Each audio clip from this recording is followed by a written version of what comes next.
Hello class, I am Angel Figueroa, and today I will be informing you all on how the Air Force uh, got started and where we're headed as a force, kind of like a brief touch on that.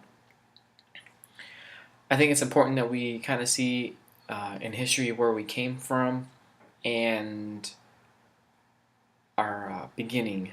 It's okay to say, yeah, I'm in the Air Force, but if someone asks you, hey, what was the Air Force before this? Yeah, a lot of people won't be able to answer, and today we're going to cover that.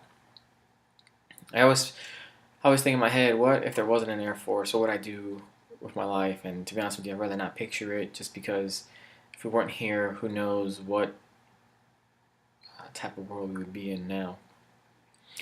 So let's start in 1907. That's when the U.S. Army Signal Corps developed an aeronautical division. Now that was 3 years before that, though. 3.5 years before that is when the Wright brothers took that flight in Kitty Hawk. Now we kind of get a brief overview of like, hey, these guys are flying this plane, they successfully did it, and now the military is trying to turn its wheel and said, we need to start applying some of that into our things.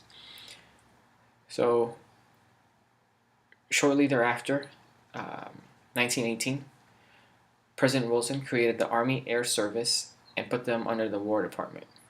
Now, when he did this, he split them up into two divisions, which is the Bureau of Aircraft Production and the Division of Military Development.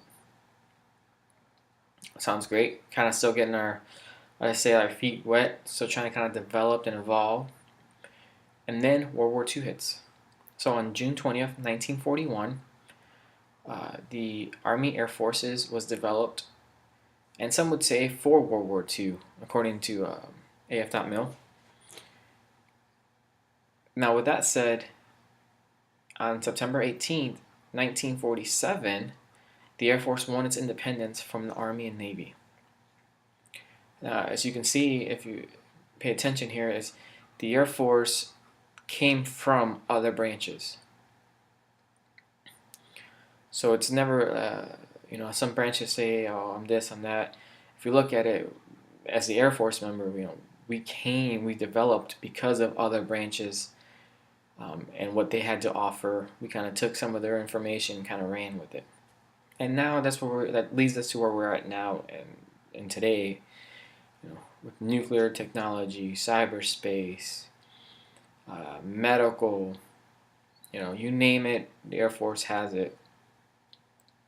And it's kind of interesting to see the development and evolution of the Air Force throughout the years, how we've grown as a force, even though now that the numbers are decreasing, the capabilities and are still going to be there and are going to be increasing as we look forward to as we look forward towards the future and in cyberspace, decreasing the numbers but increasing numbers in cyberspace, pushing more money towards that.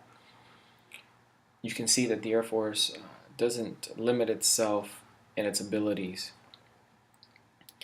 So in closing, today I have talked about the Air Force, the beginning of the Air Force, kind of like a little bit of where we're going as a force, and the military is going to continue to develop and evolve with the times, and you'll see great things come out of our military for sure in the future.